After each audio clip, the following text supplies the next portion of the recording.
another jump in power outages now. We are now seeing 66,000 customers between Ohio and Kentucky without power. A good chunk of those are specifically in Hamilton County. More than 30,000 customers in Hamilton County alone without power. And again, there are a couple thousand in southeast Indiana without power as well. This obviously all coming to us from Duke Energy. We're watching this closely, but I can't stress enough, the number continues to go up. So get those devices charged now while you still can. And our Ken Brown joining our coverage now. He is in another Toyota storm tracker out in Butler County.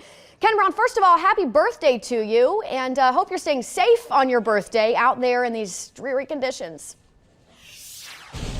Hey, what more could you ask than to stay dry on your birthday? A nice drive on Ohio 4 here, heading north out of Hamilton into the Monroe area now. And what I can tell you is this rain is really it's coming down in sheets and waves. Stopped in a parking lot for a little bit, watched that, and seeing a lot of pooling too on the roads right now. So you really want to be careful while you're driving. You feel like I'm taking you back to driving school with this, but 10 and 2 feels very important, especially as you're traveling the interstates. I was on 129 earlier today, and that wind can certainly do a number depending on the profile of your vehicle and impact your path for sure. And it's not constant, so I don't want to make it sound like more than it is, but when one of those hard gusts hit, it'll take your steering wheel and move it in a direction you're not ready for. And I don't know how well it's coming across here, but obviously traffic's moving a little slow, but you can see the rain moving left to right across your TV screen, and it's tough